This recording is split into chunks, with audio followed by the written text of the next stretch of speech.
Guys, good morning. It's already 4:50 na ng umaga. Inom tayo ng kape guys. Alas 4 pa lang ng madaling araw ngayon, no? Kasi ginagawan ko ng breakfast yung asawa ko bago siya pumasok sa work niya. So, nakaalis na siya. So, ngayon pag-uusapan natin, anong edad nga ba ng asawa ko nag-start siya magtrabaho? So, sabihin ko sa inyo. So, tinitel niya rin sa akin ang story ng buhay niya nung kabataan niya, guys, no? 10 years old siya, guys, nung nag-i-start na siya magtrabaho. Hindi siya nagtatrabaho sa mga company kasi hindi naman allowed magtrabaho yung 10 years old, diba? So, ang ginagawa niya, guys, is namumulot siya ng mga papel, sa mga kalsada, mga yan, yung mga tao, yung mga kapitbahay nila na may mga sandabakbak na mga papel. Ayun ang ibinibenta niya ng mga kabataan niya, guys, no? So, hindi naman mayaman ang family ng asawa ko, guys. Mahirap din sila, pero hindi naman sila sobrang mahirap talaga na nawawalan ng kuryente, hindi makabayad ng kuryente, hindi makabayad ng tubig. Nakakabayad naman sila, guys. Kasi, yung parents kasi ng asawa ko, guys, nagtatrabaho sila, no? Yung tatay ng asawa ko is nagtatrabaho siya nung kabataan niya. Sa kinakausap ko nga yung asawa ko minsan, yung tatay mo ba na-enjoy niya yung kabataan niya? Sinabi ng asawa ko, hindi daw niya na-enjoy yung kabataan niya, guys, kasi trabaho talaga siya ng trabaho. Hanggang sa pagtanda niya, hanggang magkasakit na siya. Nung nagkasakit kasi yung tatay niya, guys, is hindi nila pinoproblema yung tatay nila kasi may pension na nakukuha sa gobyerno nila dito. So, nung namatay yung tatay nila, guys, is yung pension na yun napunta sa nanay nila. So, 2 pension yung nakukuha nung nanay nila every month. So, ayun yung patakaran noong ages ago, nung mga centuries ago, ayun yung patakaran ng gobyerno. Pero ngayon, iba-iba na yung patakaran nila. So, ayun. Hindi nanghihingi ng pera yung nanay niya, guys. No, ang gusto lang ng nanay niya, first is, pagkaarawan niya, is makita niya lang ng buo yung mga anak niya. Kasi guys, silang magkakapatid kasi hindi sila magkakasundo.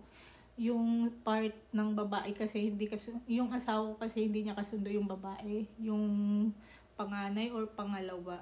Hindi sila magkasundo kaya pag kaarawan ng nanay niya is hindi sila kompleto lahat. Kasi matataas din yung mga pride ng mga ibang lahi, guys. Sinabi ng asawa ko, hindi daw siya magsusorry sa babae kasi hindi naman daw siya nag-create ng problema, yung babae nag-create ng problema. So, ganon. So, back to story na nga tayo, guys, no? 10 years old, nagtatrabaho na yung asawa ko. Tinatanong ko sa kanya, yung kinikita mo ba nung bata-bata ka is kinukuha ng mga magulang mo? Sinabi niya, hindi nila kinukuha. Tapos, hindi ba nagagalit yung nanay mo? Nagtatrabaho ka ng, yung bata-bata ka pa. Sinabi niya, hindi, bakit sila magagalit? Nagtatrabaho ko ng marangal. Kumikita ako ng pera na hindi galing sa bad way. Galing naman in a good way. Mga ganun ang sinasabi niya. So, nag-start siya mag-work hindi sa company 10 years old. Tapos, nag-start siya nag-work sa company 14 years old na siya, guys, no? Ang sa atin, guys, 18 years old, pwede ka mag-start na mag-work sa mga company. Pero, nung unang panahon talaga, guys, mga bata-bata, pwede ka na mag-start mag-work sa company. So, nag-start siya mag-work na 14 years old siya sa mga company. Tapos, sinabi niya sa akin, mahirap din daw ang buhay niya, pero hindi siya nag-ask ng tulong sa mga magulang niya, guys, no? Talagang ayaw niya, bakit ako mag-ask ng tulong sa mga magulang ko para kaawaan nila ako ganito, para ganito pala yung buhay ng ko, ganun. Ayaw niyang dinadama yung mga magulang niya sa buhay niya, guys. Pag naghihirap siya, may mga problema siya, ayaw niyang dinadama yung mga magulang niya. Yung bang pag may problema siya, sa kanya lang yung problema niya. Ganon siya lumaki, guys, no? Hindi niya rin nakita lumaki yung mga kapatid niya kasi 14 years old ka pa lang, guys, wala ka na sa bahay ninyo. Hindi mo kasama yung nanay, tatay mo, yung mga kapatid mo kasi nagtatrabaho siya in different city at saka malayo yung city na pinagtatrabahuan niya, guys, no? So, ayun yung buhay ng aking asawa, guys. Hindi siya mayaman, nag-start siya talaga sa walang-wala din. Kaso, nakita ko kasi sa kanya, guys, may pagpupursige siya sa buhay niya.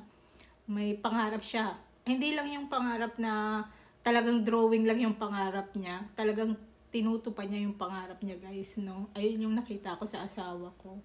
So, kahit nahihirapan na siya, nagogo pa rin siya na nagogo. Hindi siya nag-i-stop kasi alam niya na pag nag-stop siya, maraming bills na kailangan bayaran. So, ayun yung lifestyle na wala sa ating mga Pilipino, wala tayong ganong klaseng will of powers ba, yung motivational na pag nahirapan kasi tayo, mga Pilipino guys, is pag may anak na tayo, doon na lang tayo umaasa sa mga anak natin, no? Which is mali naman yun guys, no? Kasi mahirap umasa sa mga anak guys, lalong-lalo na pag nag-asawa sila, may mga anak sila. Kasi guys, yung mga anak din is, may mga problema din yung mga yan, may mga sarili silang mga problema na hindi na rin idinadama yung mga magulang.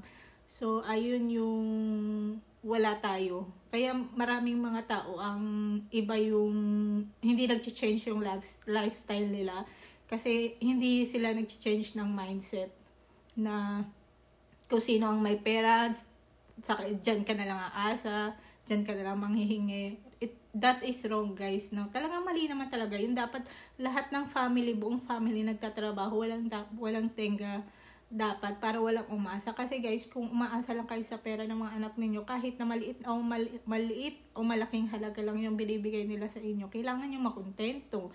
Hindi tayo pwede maghangad ng sobra-sobra sa kanila kasi may buhay din naman yung mga yan guys. At pag tumanda yan na wala ding ipon, matutulad din sila sa mga magulang nila na walang pera. So, kailangan natin maghigpit sa pera. Naiintindihan naman yun ng tao, guys, kung marunong lang kayong umintindi. Kasi more on may mga tao kasi makikitid ang utak, ang iniintindi lang nila is yung sarili nila, guys. Hindi nila iniintindi yung sarili mong buhay. Yung pag naghihirap ka, dapat tulungan mo sila. May mga problema din lahat ng tao guys, may mga problema din ako, kami mag-asawa na hinaharap, pero hindi namin dinadami yung pamilya ng asawa ko or yung pamilya ko. Kasi yung pamilya ko naman guys, wala naman sila ni isang kusing na pera, wala naman silang naipon, tumanda sila ni isang kusing walang datong, so sinong tutulong sa akin? So sarili ko lang talaga guys, no? So ayun yung lagi kong iniisip na pag naghirap ako, lahat ng mga tinulungan mo, hindi ka tutulungan ng mga yan. So, ayun. Kasi guys, marami kasi mga taong nagsasabi na, may pera naman kayo, magbigay kayo ng pera, ganun. May pera kayo guys, just me. Nung nagkasakit ako ng cancer guys, libo-libo yung inilabas ng asawa ko, ni isang kusing walang naitulong yung family ko. Ayun ang mahirap guys, no? Tulong ka lang tulong, bigay ka ng bigay, in the end na ikaw yung nagkaroon ng problema, ikaw yung nagkasakit, wala talaga silang maitutulong guys, no? So, make sure talaga na nagsisave kayo ng pera para sa sarili ninyo, para sa future ninyo. Huwag kayong bigay ng bigay masyado kasi in the end, kayo pa ang masama.